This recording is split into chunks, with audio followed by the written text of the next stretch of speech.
दोस्तों नमस्कार। दोस्तों, जीवन में सील का होना सुखद जीवन के लिए नितांत आवश्यक है। सील मानव के लिए पवित्रतम गहना है। सील और सदाचार जिस मानव के जीवन में समाहित है उसका जीवन सफल है, सुसंस्कृत है। तो आज हम बात करते हैं महामानव गौतम बुद्ध ने जो मानव कल्याण के लिए सील दिया है, उस सील के बारे में विस्तार से हम लोग जानें। और उन्होंने 5 प्रकार के सील दिए हैं, अर्थात पंचशील दिए हैं।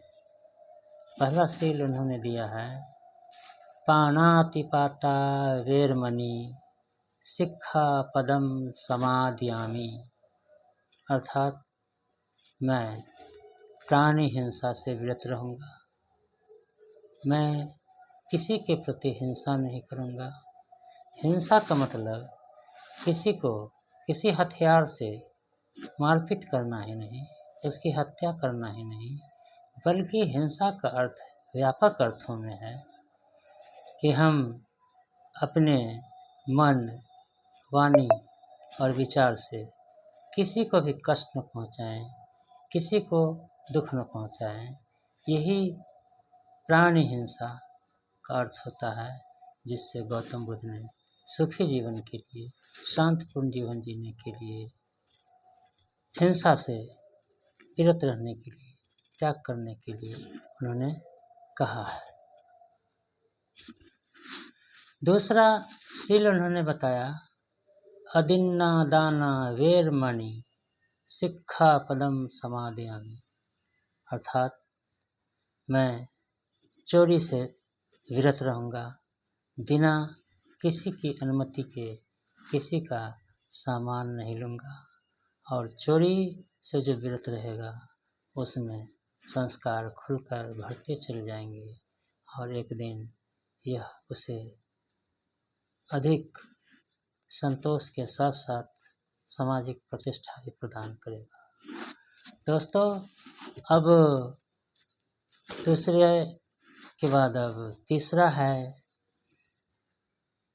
गौतम बुद्ध का पंचशील कामेषु मिच्छाचारा वेरमणि सिक्खापदं समादयामि, अर्थात व्यभिचार से अलग रहना। जो लोग व्यभिचार से अलग रहते हैं, व्यभिचार का मतलब क्या? बुरे आचरण से, बुरे विचार से, बुरे सोच से जो लोग अलग रहते हैं, ये तीसरा सील है। और व्यभिचार से अलग रहने वाला आदमी बहुत ही शांतचित्त और सुखद प्रवृत्ति का व्यक्ति बन जाता है। चौथा सील उन्होंने बताया है मूसा वादा वेरमणि सिक्खापदं समादयामि, अर्थात मैं झूठ बोलने से विरत रहता हूँ। इसका मतलब है कि झूठ बोलना पाप है और झूठ सारे बुराइयों की जड़ है।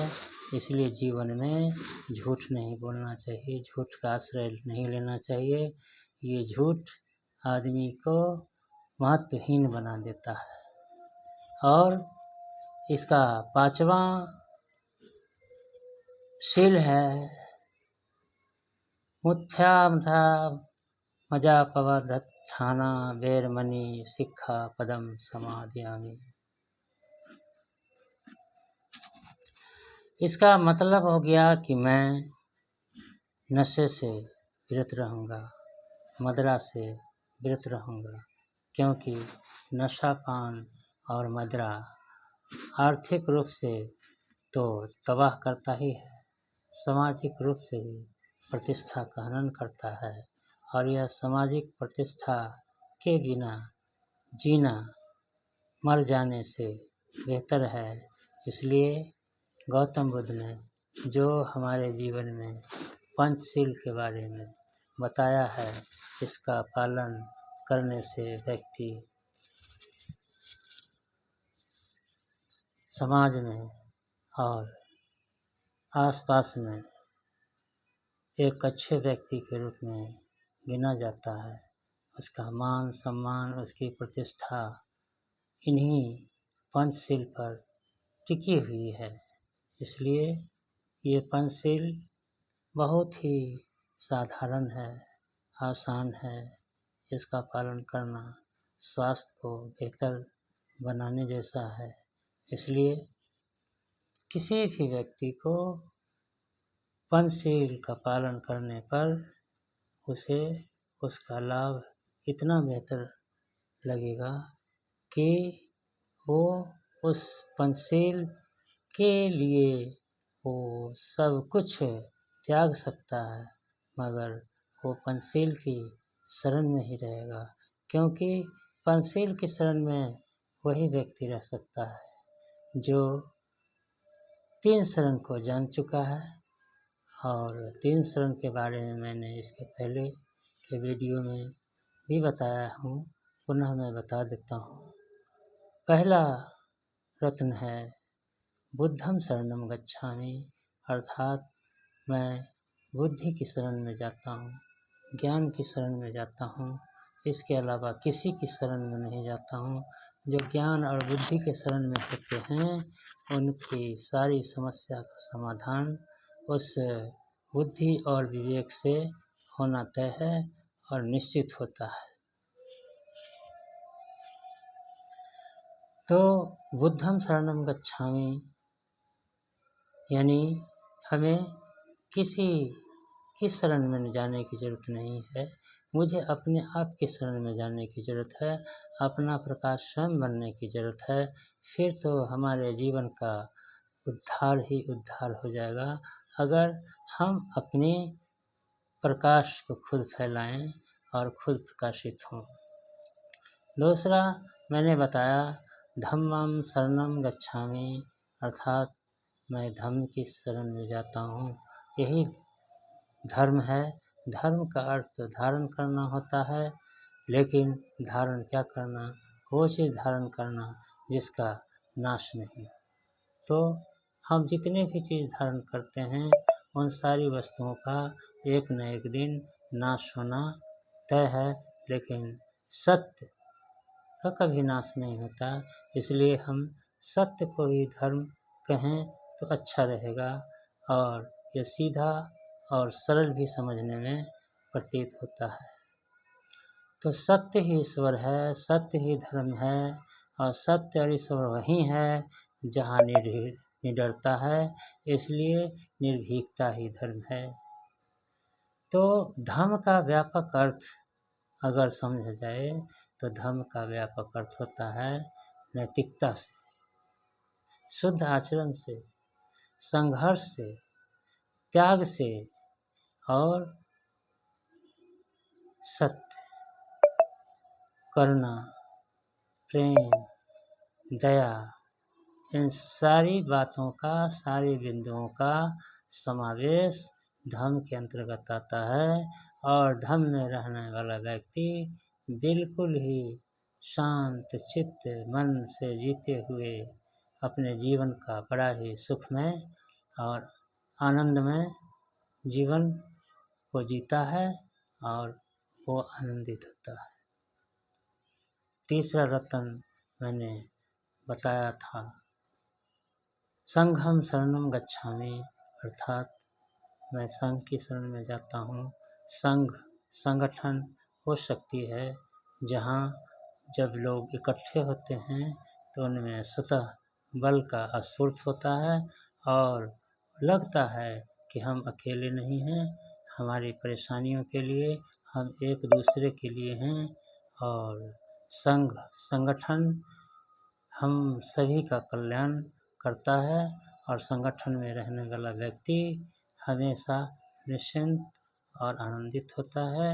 इसलिए गौतम बुद्ध के 3 रत्न और पंचशील का अगर जीवन में हम प्रयोग करते हैं, इसका शुद्धाचरण करते हैं, तो हमारा जीवन बेहतर होने के साथ साथ हमारा मन और शरीर सारे जो है सो स्वस्थ और कुशल होते चले जाएंगे।